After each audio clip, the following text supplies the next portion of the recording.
Hello everyone, how are you doing? I am doing great because I have been fully immersed in all things JoJo.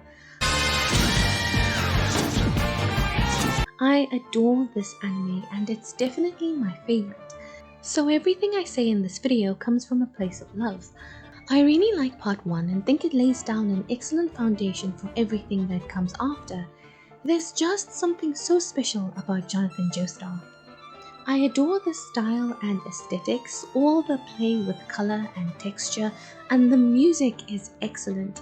Sonochi no Sadame isn't my favorite JoJo opening, but I think it's the best one. It really fulfills the brief and just feels so JoJo. I wish this manga art bit at the beginning was used throughout the series, like at the beginning of each part. And perhaps looking for a reason to dive into JoJo yet again, I thought it would be fun to watch through and make note of everything bizarre that happens. For the purposes of this video, I'm using a very basic definition of bizarre as something very strange or unusual, and that is in the context of anime. So something strange or unusual with reference to other standard anime, not like media and entertainment at large. And I'm going to use this sound to point out something bizarre. The story begins on a dark and stormy night. A disaster has struck and wealthy aristocrat George Joestar and his family have been in a terrible accident. The vile and wicked reprobate Dio Brando sees an opportunity and robs the poor family while his unfortunate wife looks on in dismay. Dio did not take after his mother. The virtuous and honorable George thinks Dio wants to save him and so feels a deep sense of obligation and gratitude to the man for saving his life and that of his infant son. It is very fitting that the first bizarre thing we see is this creepy mask. I wonder how Jonathan's mother came to have it in the first place. Jonathan Joestar, son of George, and Dio Brando, son of Dio, have very different upbringings. Jonathan lives an easygoing life of privilege, and Dio struggles in the English slums. We see a teenage Jonathan Joestar come to the aid of a young girl who is being bullied.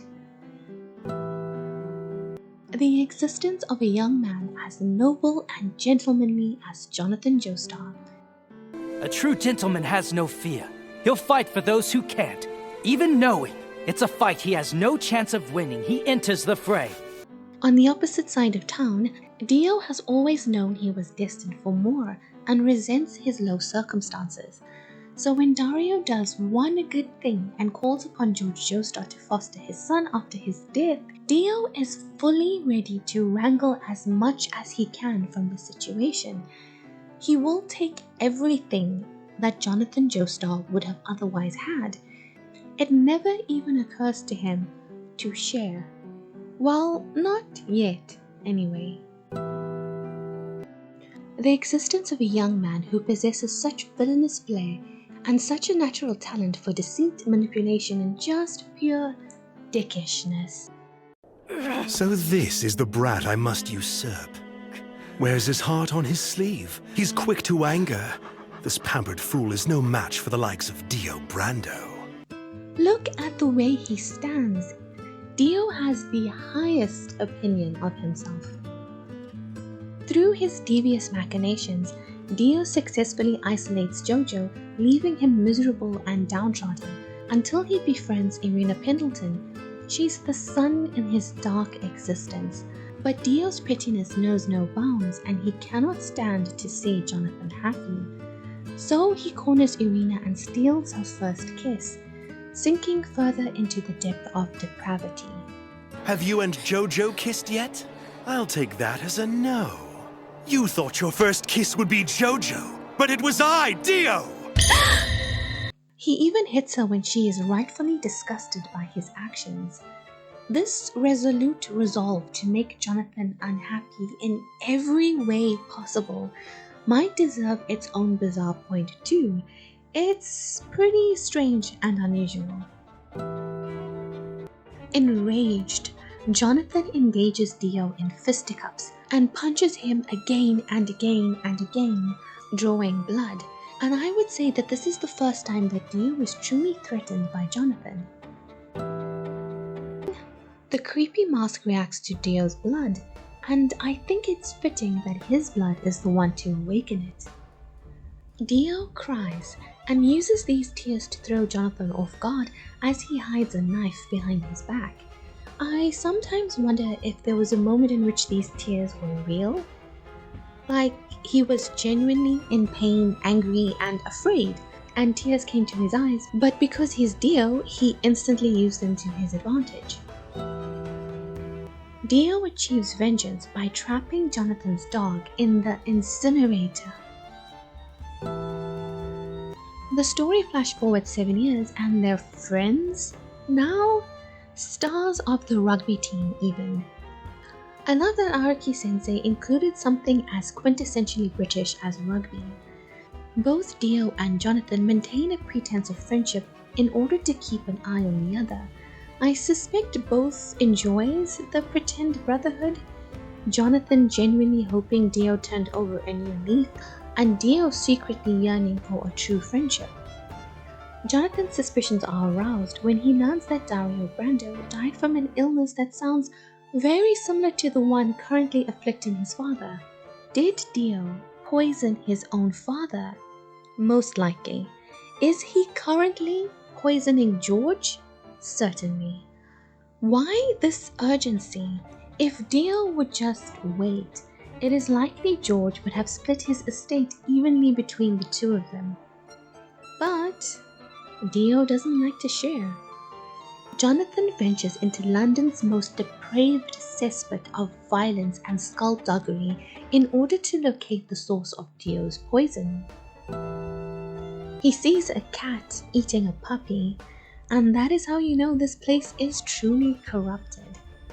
After a brief altercation, Jonathan meets Speedwagon, making such a profoundly good impression that he establishes a powerful ally for future generations of Joestars. Dio knows the jig is up and drinks in excess, becoming inebriated. This outfit is the best one in part 1 of JoJo. I thoroughly admire these vestments. Dio is a beautiful man, and these feathered accents complement him wonderfully. He's devised a plan to kill his brother using the creepy mask, so he conducts a dry run on some strangers in the street. At first he's quite disappointed that nothing special happened, but then the man turns into a vampire and knocks Dio clear across the street. This vampire drinks blood through his fingers. Just as he finds himself staring death in the eye, the sun rises and turns the vampire to dust. As you might imagine, someone with such natural villainous instincts as Dio Brando was very interested in this discovery. He returns home to find Jonathan waiting in the shadows to confront him. He's uncovered Dio's dastardly plot to murder their father. Once again, Dio cries, pleading for mercy and understanding, trying to appeal to JoJo's softer side. Look at his beautiful, earnest face. How could you not forgive him? He's had such a hard life. But Speedwagon sees right through this hogwash. They also have in their possession the apothecary who sold him the poison. Seeing no other options, Dio is resolved to use the mask on himself and to awaken it with JoJo's blood. He lunges forward with blade raised, but George steps between them, taking the blow meant for his son. And never has a man looked so heroic and dashing as his father perishes in his arms. Dio puts on the mask and it's quite dramatic. It is not out of place for me to say that things get markedly more bizarre once Dio becomes a vampire. He rips off just the top part of this police officer's head. The blood drinking through the fingers thing is still weird. Drained police officer rises from the dead as a desiccated zombie vampire. Dio attacks Jonathan from above, and when he blocks it, Dio just kind of hovers in the air for quite some time. During the course of the fight, Dio walks up the wall, and I do not think this counts as bizarre, but take a moment to admire his confident stride. Man was born for this power. The conflict between Jonathan and Dio escalates and they find themselves on the roof. JoJo is willing to die to rid the world of this monster that was once his brother. The manor is engulfed in flames and he calls upon the recently departed spirit of his father to turn these flames into an inferno so they might annihilate every last trace of this blonde menace. They fall from the roof of the manor for 2 minutes and 20 seconds. There's something about the way that Dio screams when he's in a pain that I find kind of amusing. There is definitely something very petulant about him. Why does Jonathan always provide such an obstacle to the success of his evil plans? Dio! I'm not done with you! Why won't you die already?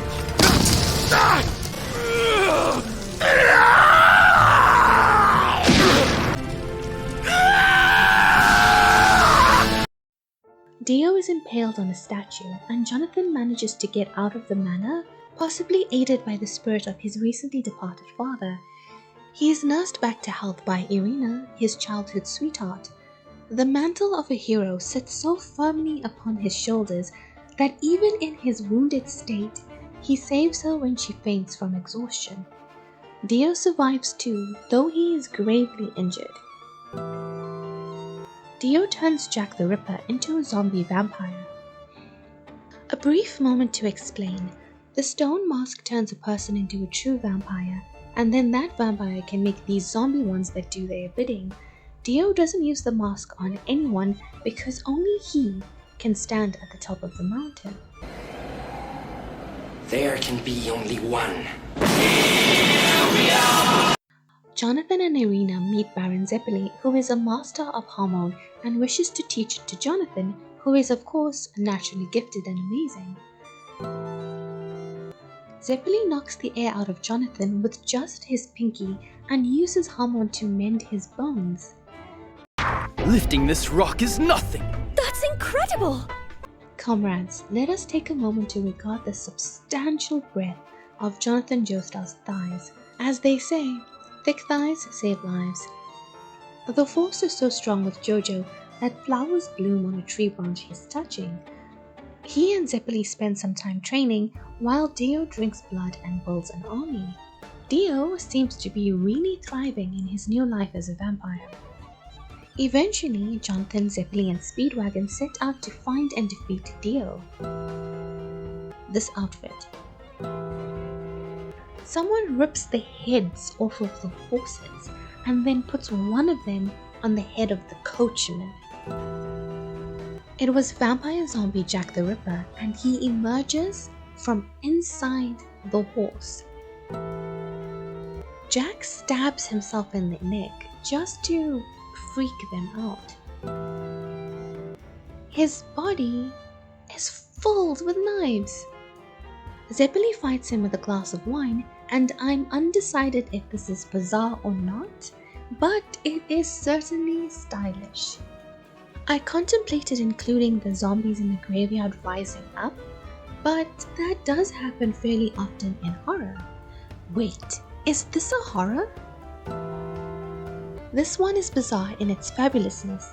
Regard the flair with which Dio blocks Zeppeli's futile attempt to wound him.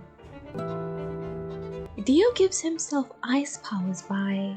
I have mastery of my body in ways that you can't even begin to dream. You see, I just vaporized the moisture in my left arm.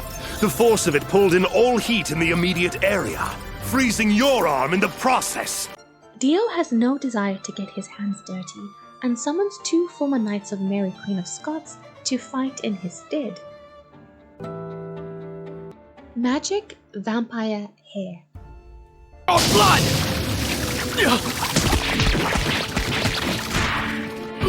His hair! He's using it to feed on me! These knights were so enraged by the death of Queen Mary, they could not be beheaded. Look at all these ruined axes. The magic hair continues to be magic. Somehow the knight is able to speak clearly and be understood underwater. JoJo gains victory through the sheer goodness of his heart. The knight is so moved by his valor that he gives Jonathan his own sword, and the man is finally able to find peace and meets his end willingly. They use Harmon to make a glider out of leaves. Perhaps not bizarre, but very clever. They picked up this kid and he moves the zombie vampires? No manners. The giant knight pursues them and manages to trap Jonathan.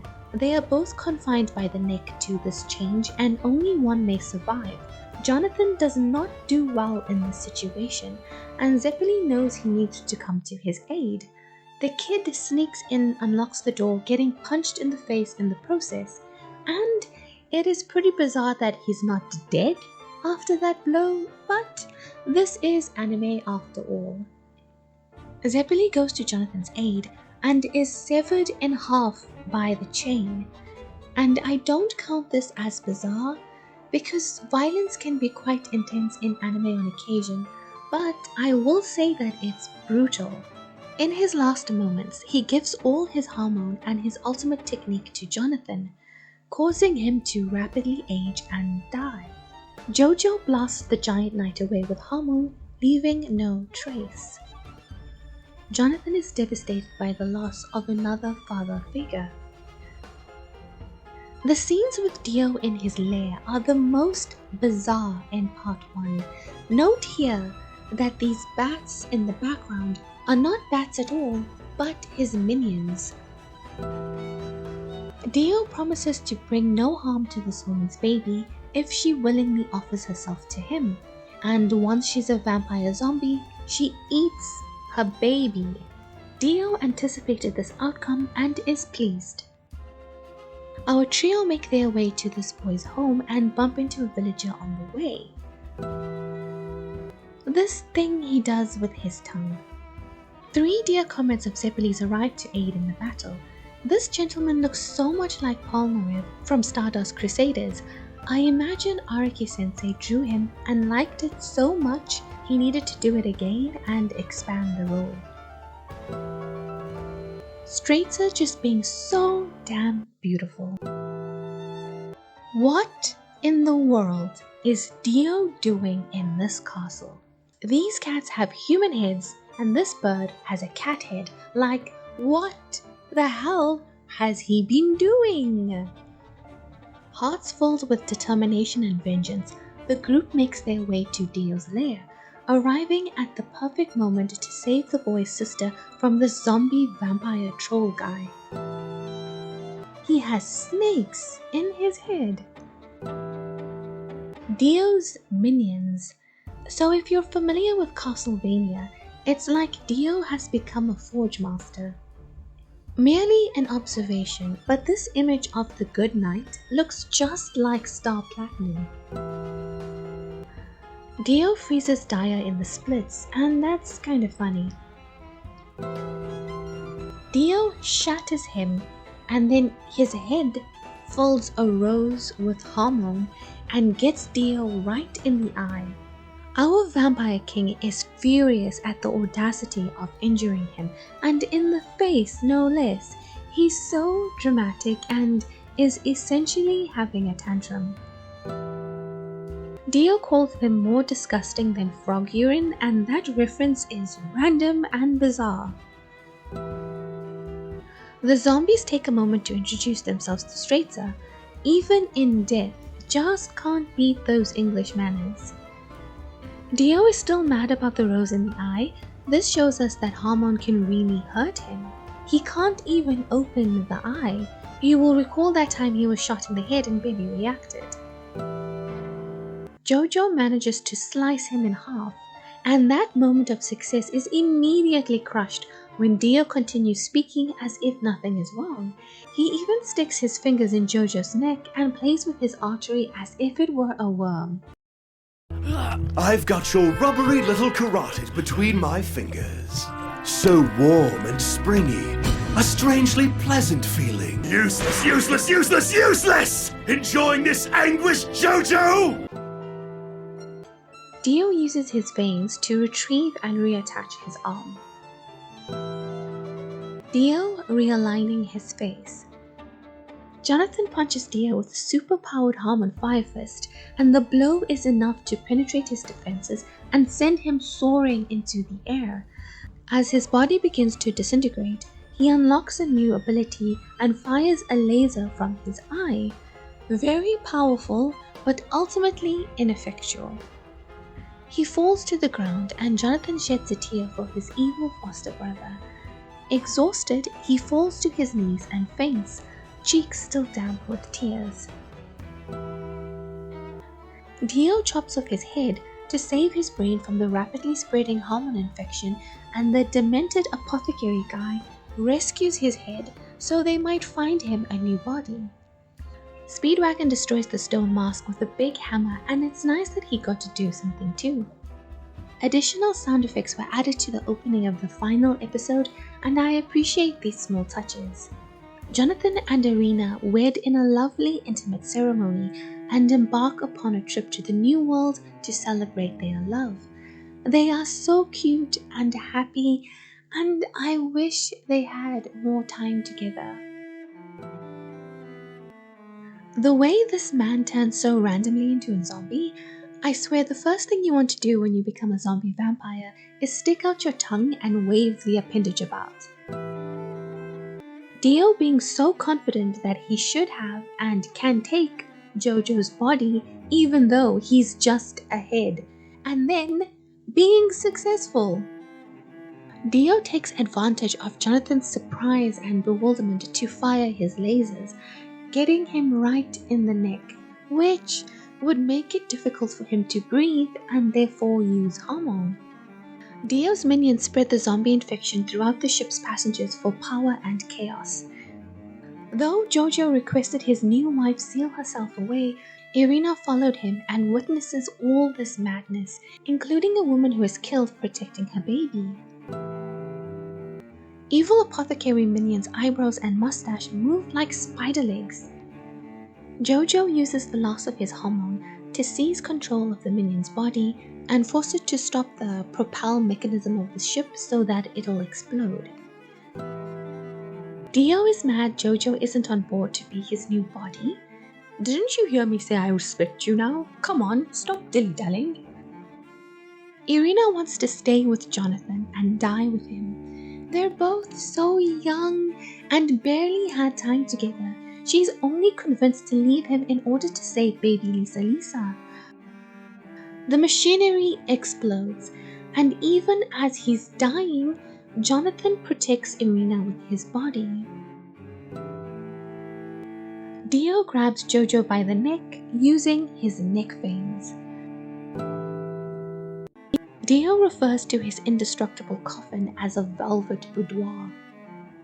JoJo embraces Dio in his final moments, feeling oddly warm towards him. I've always thought Dio wanted JoJo to consent. He kept trying to convince him to get on board with the new plan. Dio, as you observed, it may be true that our fate is to be together. I feel an odd warmth for you. Think of what we two can achieve! You'd like a taste of eternity, would you not? JoJo! No. It's too late. He's dead. And that is the end of the video. Before I go, I want to express my admiration for Johnny Young Bosch's battle cry and the arrogance that drips from every line of Patrick Seitz's performance of Dio. I wish that Irina and Jonathan had more time together. Just imagine Dio spends a decade trying out new bodies before deciding that Jonathan's is the only one that would do. I feel like that would be kind of nicer. At least they would have had some time together. There's just so much tragedy in these bizarre adventures. So that's it for me. I hope that you enjoyed this video. Please like if you did, subscribe if you are new, leave a comment down below if you'd like to talk about JoJo. I hope that you have a good day. I hope that you have a good week. See you in the next one. I'm Kayla. Bye.